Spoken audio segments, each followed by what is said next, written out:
The last time I was on this program, Don and I were chatting about the death of Skype. And back then we were trying to get our company, we were trying to get a vendor on Teams, and it was a challenge because they were using Skype. Now, as a guy who's recently become a free agent, I can tell you which one is a lot easier to set up on your home computer. My mom learned Zoom during the pandemic because that's the only way she could talk to her grandkids. So, and Zoom is the noun. Yeah, exactly. You were already using Skype as a verb. Do you know how big of a milestone that is? When the company name actually becomes the word. Like, people don't search for things, they Google them. You were Skyping. That's the whole ball game, baby.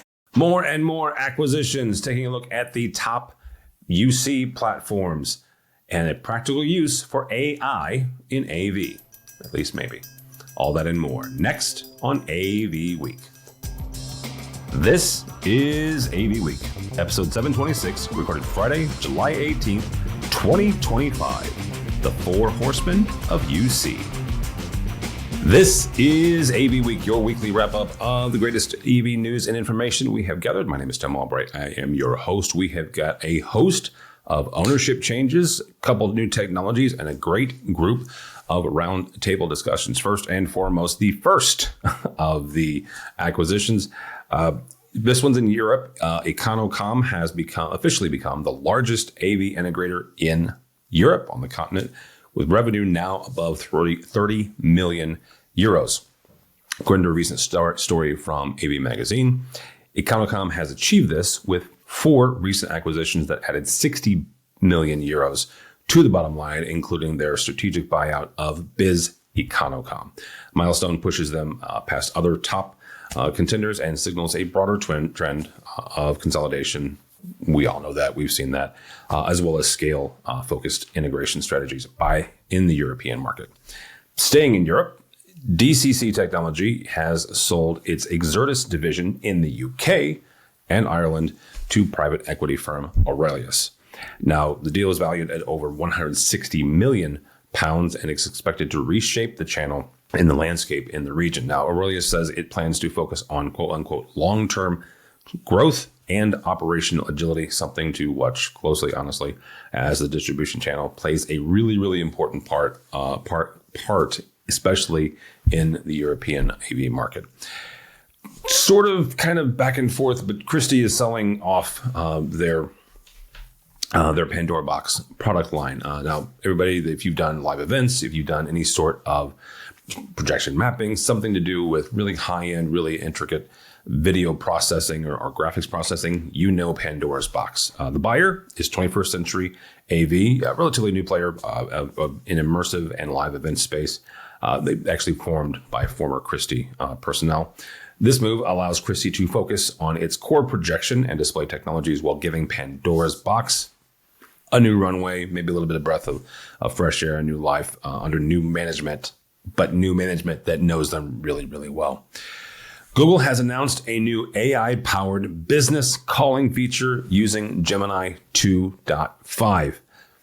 This might actually make me use Gemini 2. Feature as part of Google's AI mode allows AI to make, answer, and summarize phone calls.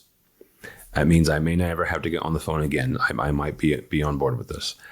Even pulling real-time data during the call. So this has really, really major implications in call centers, unified communications, sales, service, support, all over the thing, all over the place.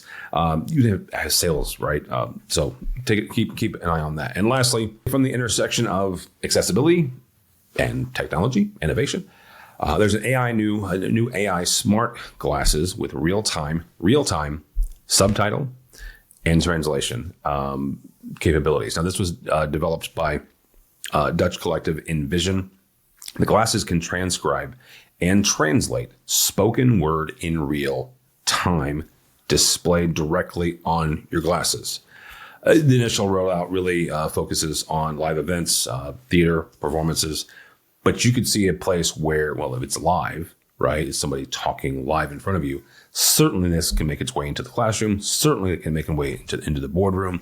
You may even see laws being passed similar to assisted living assisted translation, assisted transcription, something like that. So keep an eye on that. The Dutch collective Envision. That is your news for the week. Stick around where we will talk about the software side of AV and debate the top video platforms in the UC market. This is AV Week. All right, we are back. With us to discuss a couple items is first and foremost Dawn Mead. You know her as AV Dawn. How are you, ma'am? Very good, thanks. Thanks for having me as usual, Tim. Absolutely. Also with us is my buddy, Mr. Craig Durr from Collab Collective. How are you, sir? Good. How's everyone doing? Fantastic. And last but not least, an old friend who we're calling him a free agent now, Mr. Garth Lobin from Southern California. How are you, sir? I'm doing well, Tim, and hello to everybody. Good to see you, bud. Good to see you. All right.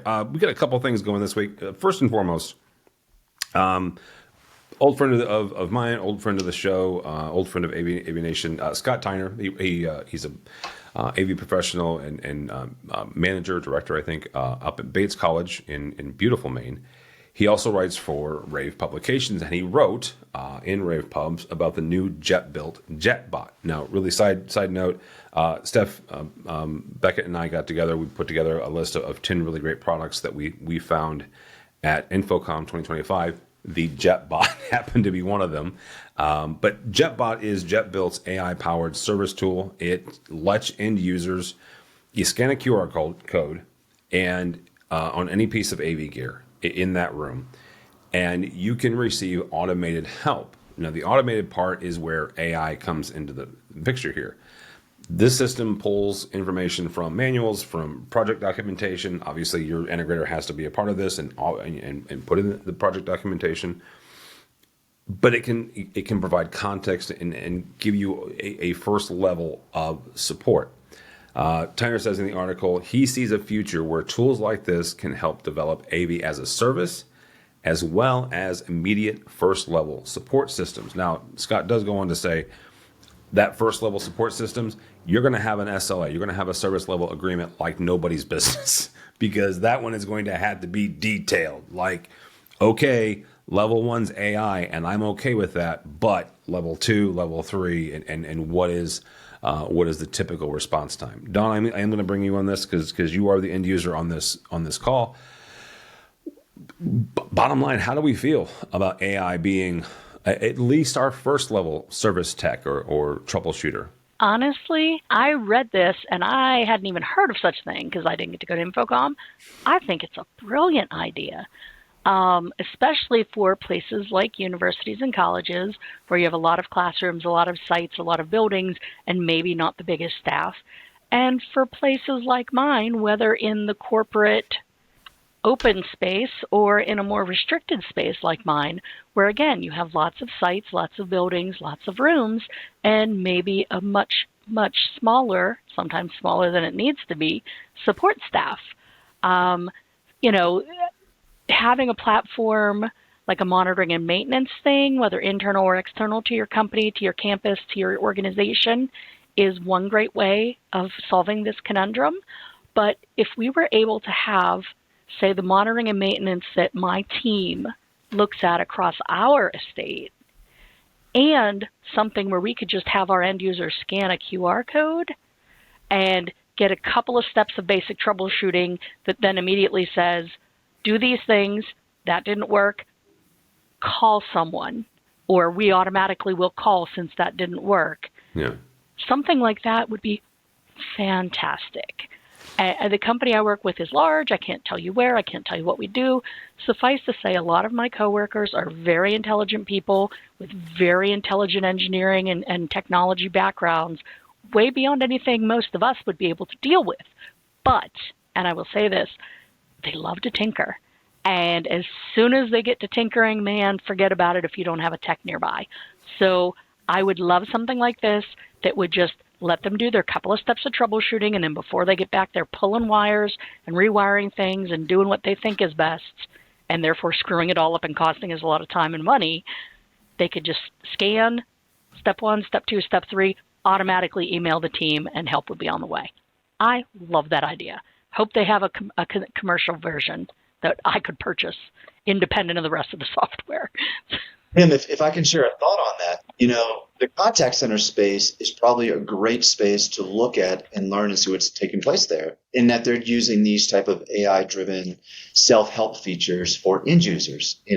Where's my order? What's taking place? Now, they are doing well in terms of early adoption of AI features. One, because it is a really easy place to measure results. Customer stat improves, call time, hold time is shortened as well too.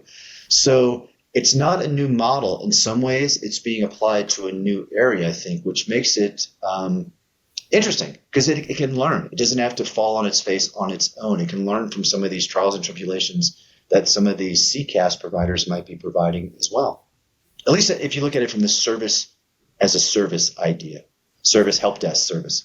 Dur, really quickly, CCaaS, because I don't even know what that one means. Contact center as a service. Thank you. Or these days, they are trying to always rebrand themselves as customer experience as a service, omni-channel, more channels and stuff. But this customer experience as a service, that spells cease. You can't use that. That's stupid. Or CX as I don't know. We can create our own new acronyms and confuse everyone. There was a long conversation this week on LinkedIn about my belief, and this was drilled into me by an old buddy, Bradford Ben. If you use an acronym, you gotta define it, right? And especially when the host doesn't know what it is. So, Garth, take a look at this from an AV standpoint, and we've talked about AI, well, just as a society for 3 years now. I made the comment that I thought that going into ISC 2025, that AI was going to be slapped on everything as a marketing tool, and it wasn't going to be real. I said this 6 months ago. I will say it again. I was absolutely wrong. It was there. It was not slapped on as marketing, at least not overtly. I mean, I'm sure there was a couple of people, but I did not overtly see them. This is one of those areas, though, that is leveraging AI and leveraging some of the tools that we have. What are the benefits that Don was talking about, but what are some of the drawbacks of going down this road and implementing something where not only is it AI, that's one side, but from a manufacturer standpoint and as well as an integrator standpoint, now we are asking our customers to be our hands and feet for that first line of support? Well, there's a couple of ways of looking at it. When you look at the positive aspect of this, clearly Paul Dexter and his scientists over there have spent a lot of time with some sort of a large language model of some kind over there, or agents. And it's actually brilliant when you look at their system because they already have a very expansive customer portal arrangement over there where it's actually kind of a CMS, a content management service platform, where they're dumping all the manuals in, they're dumping all of the specs in, they're dumping all the wiring diagrams so that the customer can be a part of the sale and go in and see everything that's going to go into their system and then ultimately what's in their system. So that aspect is cool because if the AI has been trained on all of the products that an integrator using Jetbuilt will be using for that installation, then all the information is there for the customer as well. And of course, that LLM has been trained to provide, quality answers. What's the downside? The downside of various large language models and the GPTs that we're using, ChatGPT and some of the rest, Claude and all the rest, you have a problem in which hallucinations can occur. Okay, so any of us who have plugged into a GPT and have asked it to analyze something, look at the differences between these two customers, look at the difference between these two products, these two companies, it's prone to hallucination, and only the humans can really analyze this thing and figure out if it's accurate or not. So that's one challenge that we have. So this tool has to be very careful in that it's not going to provide some sort of a hallucinated answer. And I'm sure they're wringing the heck out of this to make sure that that's not happening. The other downside, since you asked, is trust. There's a lot of companies and a lot of people who don't trust AI. They don't want to put anything into AI that may get out into the environment, whether it's their company's proprietary information, whether it's their company's proprietary installations and the room in which they're installed. So for all of the benefits that these tools can provide, you are still relying on a cloud-based service. Now, I'm sure security has been taken into consideration, and I'm not trying to cast anything onto Jetbuilt's capabilities because it really is a very clever tool. But I'll leave on one more advantage.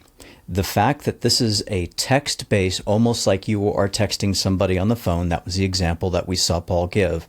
There's a lot of people that don't want to talk to a human. I raised 2 millennials, and they don't really want to spend a lot of time talking to a human if they don't have to. They're more than happy to scan a barcode and then start chatting with something on the phone or somebody they don't know. It's giving them answers, so why not? So I think there's more positives than negatives, so long as they've really done a good job in training this LLM or other source of information for the AI. Well, and if I could jump in on a couple of things Garth said. First of all, the one thing you said on your first disadvantage that everybody needs to keep in mind about AI in general is it is a tool. It is not a be-all, end-all. It is not a replacement of humanity entirely, despite what dystopian sci-fi would tell us yet. But it's a tool. And if we leverage the tool properly, it could be a wild benefit. Now, I know Jetbuilt is aiming at integrators. They want, your integrator to, whoever's integrator to buy it and use it for their customers. But if you have an organization like mine that's like all over the world or all over the country or whatever, you're not going to have a single integrator. That's why I was saying I hope they offer a version for customers where we can, work with our various integrators, whether they're Jetbuilt folk or not.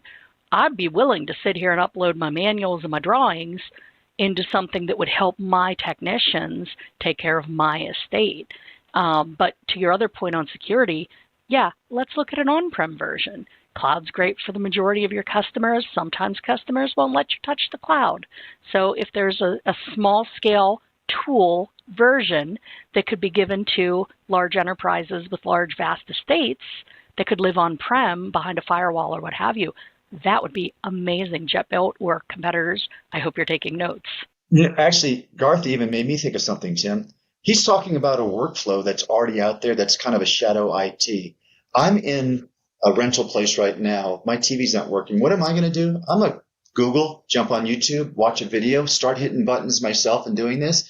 So in some ways, you could say what Jetbuilt is doing with Jetbot is putting some guardrails on a shadow IT workflow that's probably there right now. I mean, it might be a stretch of the terms, but the way Garth was describing his millennials, I've got millennials too. That's exactly what they're doing. They learn by YouTube, right? I just did a story in the newscast at the top about Google's Gemini being able to answer the phone and make calls for you and take notes. And I'm like, I never have to talk to a single human being again. That would be fantastic. So yeah, I'm with Garth and his millennials. So that's because we're exennials, Tim. We're on the cusp. I am not, and we are not exennials. We're the same age. We're close enough. We are, but we're not exennials. We are so far from being. We're Gen X. We are solidly in Gen X. I am terribly sorry to say. And Mr. Netto, because he's the same age as we are. I don't care what anybody says. We scare everyone else. There's a Gen X meme absolutely. I saw out there where like millennials. Like, how do they deal with everyone? And it gets to Gen X, and it just said, leave them alone. Leave them alone. All right. Second story. Forrester has given out a new report that identifies Zoom, Google, Cisco, and Microsoft as the leading UCaaS, Unified Communications as a Service platforms in 2025. These vendors scored, that's the point here, highly across core areas like reliability, resilience, integration, and AI-enhanced collaboration. Zoom was praised for its AI-driven meeting tools and robust backup options, includes satellite failover, while Google is noted for its seamless blending of modalities like voice, chat, and video with real-time translation and transcriptions. They're all kind of working on that as well.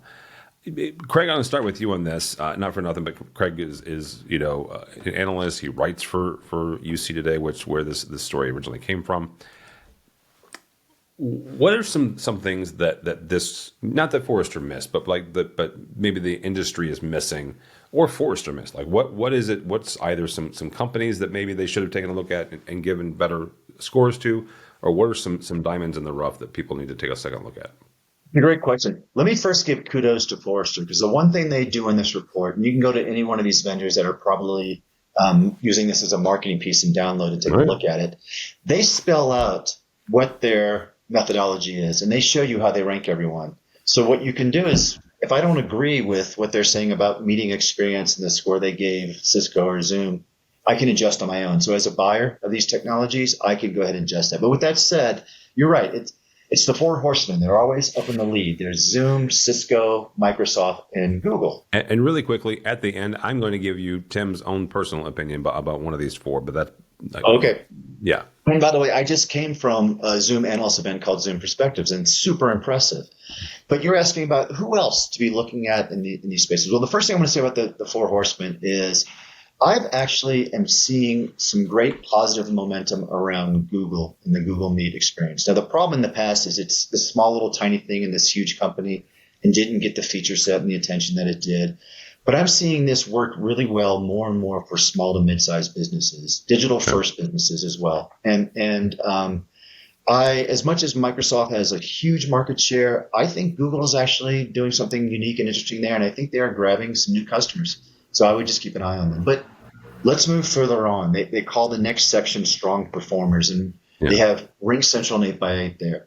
I think RingCentral is the one that, like you said, is not being given enough credit here. RingCentral comes at this as an audio first, phone first provider. They recently incorporated their own CCaaS solution as well, going back to contact center as a solution. But it plays well with their UCaaS solution because it's the same underlying technology. And again, most companies live and die by the phone. Their customers call them. That's their sales lead engine for a lot of people.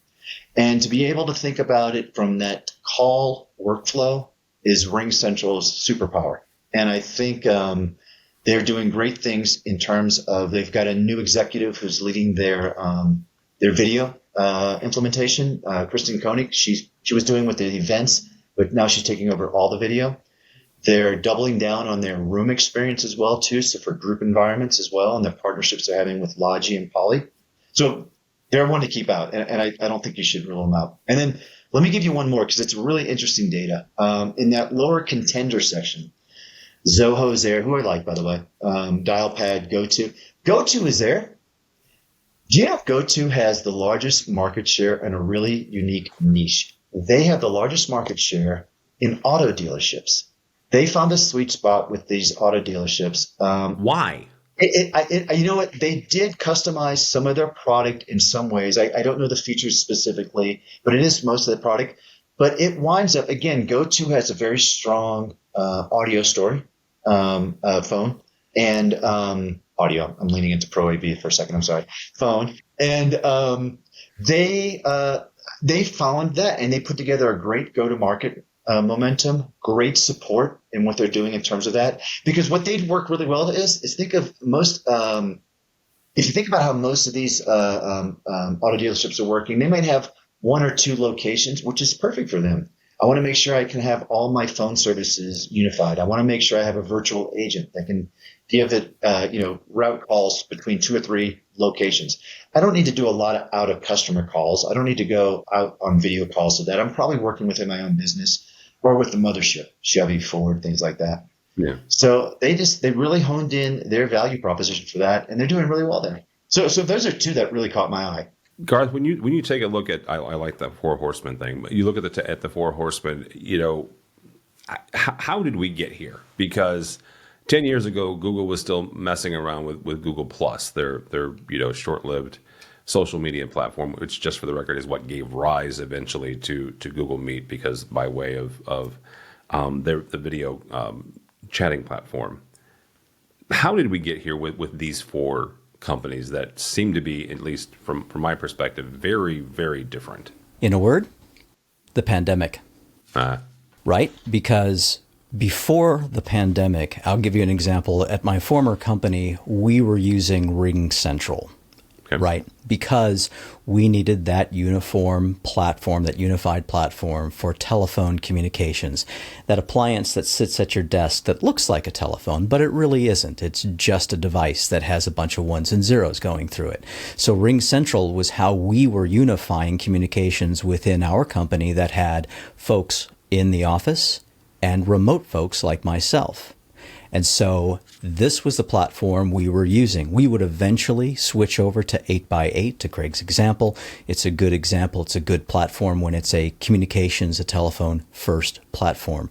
Our tech support team lives and dies on that platform to help customers through their challenges, their questions, and what have you. But the Four Horsemen, how did we get there? It was the pandemic, right? The last time I was on this program, Don and I were chatting about the death of Skype. And back then we were trying to get our company, we were trying to get a vendor on Teams, and it was a challenge because they were using Skype. Because we jumped very quickly and very immediately into the video conferencing tool, Teams became very significant because, as Craig said, there's a tremendous amount of market share for Microsoft products in the corporate space. Then Zoom jumped to the lead because they had a great interface, a really good tool, and today it's a very good looking platform when you're doing video conferencing. Now, as a guy who's recently become a free agent, I can tell you which one is a lot easier to set up on your home computer. If you don't have that IT department and you don't have that whole Microsoft backbone, Zoom was a breeze to put into place. It's very easy to use and very good controls. I could switch cameras here if I wanted to, if I was on Zoom, for example, with just a keystroke, which is great if that's what you want to do. And the other two came along for the ride as well, because not everybody wants a Microsoft platform of Word, Excel, and what have you. Google Docs, again, getting back to the unified communication, Google Docs allows you to then store everything in there and have this platform if you are a digital first company or agency and you want to go with that. So I think the other question it comes down to, not just how did we get here, but when we bring this back to an AV audience as we are, which one is the easiest one to integrate for the unified communications and meetings in our offices and our schools, right? So in that environment, does 8x8 have a place in that kind of meeting environment? Not really, but Google and Teams and Microsoft have an opportunity there. So which one's easier to integrate? Do you want to have licenses for all of these?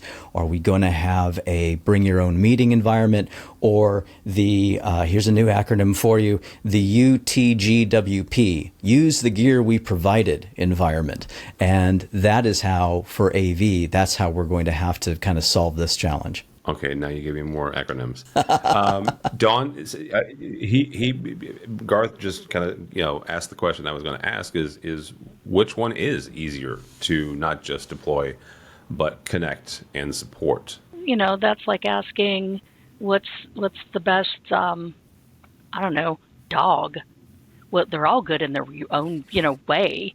It depends. Don't say it depends. They're not saying it depends. Yeah, well, it does, though.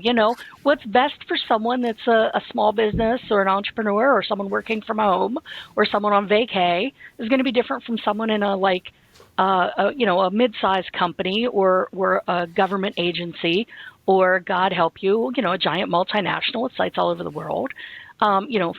It all depends. If I have 800 IT guys at my beck and call and a corporate license with one of the big names that begins with an M and ends with a soft, then that's going to be my preferred use, But if it's just Dawn on her own at home trying to do something for funsies, I might use Google because it's free and I already have Gmail.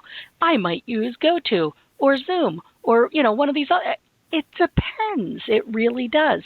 And easy is subjective.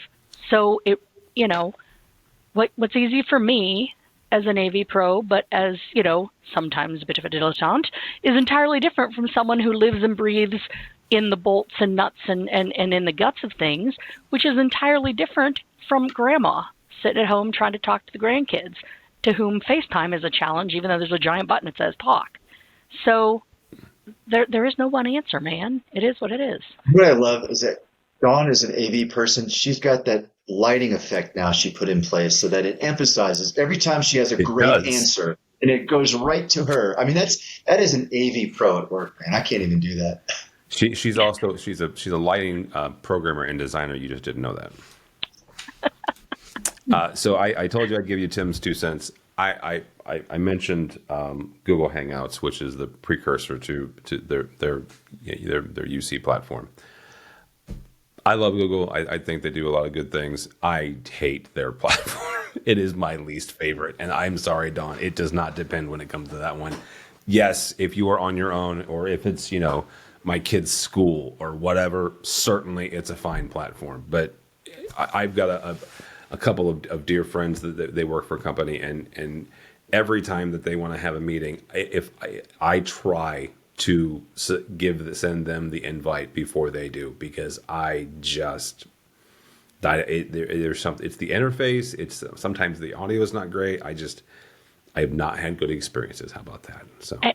And it's ironic because taking off my wannabe millennial hat and putting on my old as the hills hat, for some of us that have been around since the long, long ago in the before times, I remember a day when this show was recorded on Google Hangouts or one of the predecessors of what you're now complaining about. But hey, everybody's got what's good for them, and not just what's good for them in this situation, but what's good for them at the time.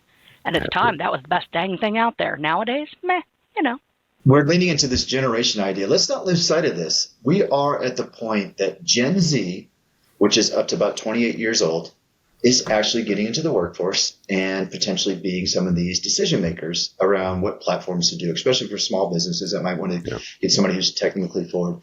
And I think Google did a great job of seeding the education system. My kids work in Docs and Sheets. My kids do Google Meets. It's kind of like what Apple did a couple generations before getting the apples into into the education system. So that's why I still use an Apple, dude. I still think we're probably at a point also that we're going to start seeing generational preferences play out. And this is potentially why I'm seeing an increase in presence of Google when I'm talking. I will be fascinated to watch that, because you're right. Gen Z is getting to some decision making. Certainly the founders that are Gen Zers, those are their decisions. But the other part of that, and I do not want to get too deep into this generational thing, there is something generational about, Garth mentioned it, where his millennial kids don't want to talk to anybody. Gen Z doesn't want to talk to anybody. They don't want to text anybody. And the same thing also. Social media, but very much less, than us yahoos. During the pandemic also, Garth made a great point too. Zoom, my kids were thrown on, they might have had Google, but they were also thrown on Zoom meetings from home for their classrooms and hybrid learning, remote learning. Gosh darn, my mom learned Zoom during the pandemic because that's the only way she could talk to her grandkids. So, and Zoom is the noun. That's Zoom. Exactly. Well, Zoom's a noun, Google's a noun. You know which noun one isn't a noun? Microsoft, and that's all I'm going to say. Well, it is, but I can't repeat what the definition of it, because this is a family We're not show. using 4-letter nouns now. I think the noun thing, though, might explain why the cars companies like GoTo so much, because they're cars. They want you to go to places. So they're going to use that for their platform. There you go. Sure. All right, let's stick with it. Dawn Mead, thank you so much, ma'am. We can't say where you work, but we can tell people where to find you. You can find me on all the socials at AVDawn or Dawn Mead. And if you happen to catch me at a trade show or a visit, a vendor event, wave at me. Stop and say hey. Yeah, absolutely. She's always good for a chat. Mr. Garth Lobin, thank you, sir. How do people connect with you? I'm a free agent now, so you can connect me any way you possibly can using GC Lobin on all the socials, including LinkedIn. Look for me there. I have more than enough time to reach back to you. All right. Craig Durr, thank you, sir. You and I are both remote this week, but I appreciate your time and hanging out. How do people connect with you or Collab Collective? Very similar. It is at Craig Durr at all the socials, and it's collab-collective also there as well. You can go to our website. We have a lot of free resources available, blog posts, updates. So hopefully people can find value in the stuff we're putting out there. And Craig just hit 10,000 connections, followers on LinkedIn. So that was really cool. Good to see that. Well, thank you. That was that. I wanted to share that, but how do you modestly share something like that? I don't know. You let me do it. Yeah, okay. Humble brag, dude. Humble brag. Yep. It's pretty exciting though. Yeah, it was really exciting, really exciting. Thank you guys so much. My name is Tim Albright. Do not follow me anywhere on the socials. If you want to read something that I write that has nothing to do with technology, like very, very on the edge, you can connect with me on LinkedIn, Tim Albright. I think it's at TD Albright. Anyhow, but go by the website, please, AVNation.tv. That's AVNation.tv. You will find this program and a host of others, including a brand new ed tech. It's our first one since coming back from Orlando, and an Infocom. The gang kind of gathers around and actually talks about the importance of community for the higher ed segment. You can check that out. Also, if you are watching this on YouTube and you don't want to see me anymore, you can go listen to us on wherever you get your podcast. And if you're listening to us and you want to see Dawn's fantastic light show, you can go watch it on YouTube. But either way, you can go either direction. But go by the website, avnation.tv. That's avnation.tv. Thanks so much for listening. Thank you so much for watching. That is all the time we have for AV Week. The network for the AV industry. What are you listening to? This is AV. This is AV Nation. This is AV Nation.